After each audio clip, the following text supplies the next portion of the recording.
Et en ce jour très festif, en plateau avec moi, Samuel Calvo et vous, Maurice Ifergan, bonjour messieurs. Bonjour, mais dites-moi Maurice, ça a changé un petit peu. Normalement Pourim, c'est pas la fête que des enfants?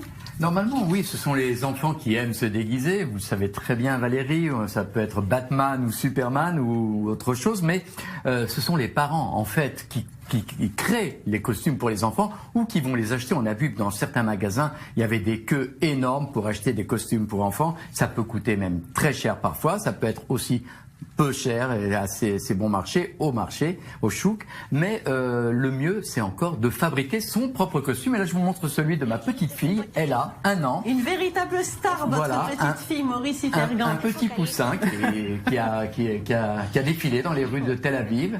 En poussin, c'est comme ça, c'est sa maman qui a fait le costume. Alors généralement ce sont les parents qui sont impliqués dans cette affaire. Mignonne comme tout. Mais Valérie, pas seulement les parents, vous savez que les adultes aussi se déguisent à Pourim et cherchent absolument, vous l'avez entendu dans la rue, on l'a entendu des gens dire, recycler, c'est le mot, recycler, essayer de trouver tout ce qu'on a à la maison pour pouvoir faire le plus beau costume de Pourim. Et cette année, le plus beau, eh ben regardez, c'était cette copie du Titanic dans les rues de Tel Aviv. Je crois qu'on n'a jamais vu ça. C'est la première fois que quelqu'un a réussi à se déguiser en Titanic. Ouais, et alors il a mis DiCaprio derrière lui. Hein. Exactement.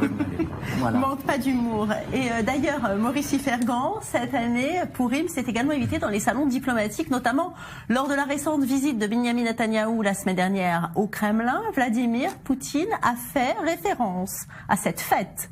Écoutez. Et comme d'habitude, vous venez à Moscou un jour avant une fête. Et je veux vous exprimer mes souhaits pour la fête de Pourim. Je vous souhaite et souhaite à tout le peuple d'Israël un bon Pourim rempli de succès.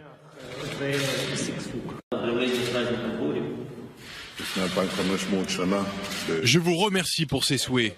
Nous fêtons à Pourim l'échec de la tentative d'exterminer le peuple juif prévu il y a 2500 ans dans la Perse antique.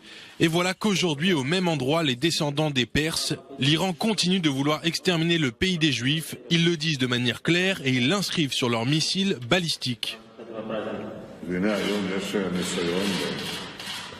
Qu'est-ce qu'il avait si pressé à faire au Kremlin, Benyamin Netanyahou? Je ne sais pas Valérie, mais si vous avez vu la tête de Poutine, il n'avait pas l'air très intéressé par l'histoire de Pourim. Cela dit, apparemment, le président russe connaît cette histoire. Mais alors, effectivement, en Israël aujourd'hui, tout le monde se demande qu'est-ce que Benyamin Netanyahou avait de si important et si pressé à faire à Moscou. Eh ben, apparemment, c'est du PR, de la relation publique, parce que l'histoire de l'Iran qui menace tout le Proche-Orient, qui veut s'installer au Liban et en Syrie, qui aurait même installé un port au Liban, tout le monde la connaît cette histoire, et elle est allée convaincre Vladimir Poutine que c'était dangereux pour le futur de la région, et ça, Vladimir Poutine le sait aussi bien que Benyamin Netanyahou, sauf que là, les deux hommes ont un différend sur la question. Pour Benyamin Netanyahou, c'est urgent de régler ce problème avant une transition politique en Syrie. Pour les Russes, eh bien, ça peut attendre, on verra par la suite.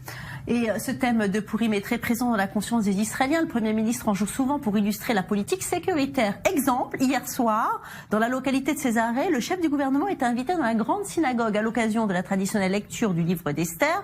Écoutez Benyamin Netanyahou. Quelle est la signification de la fête de Pourim?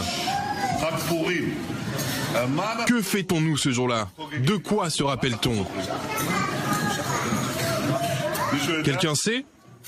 Oui, moi. Pourim. Pourquoi? Que voulait-il faire à cette époque?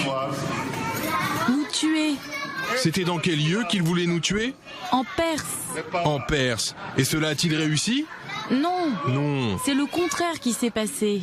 Cela n'a pas réussi, c'est le contraire qui s'est passé. Alors aujourd'hui aussi, en Perse, ils essayent de nous exterminer.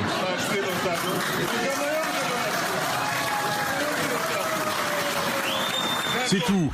Bonne fête.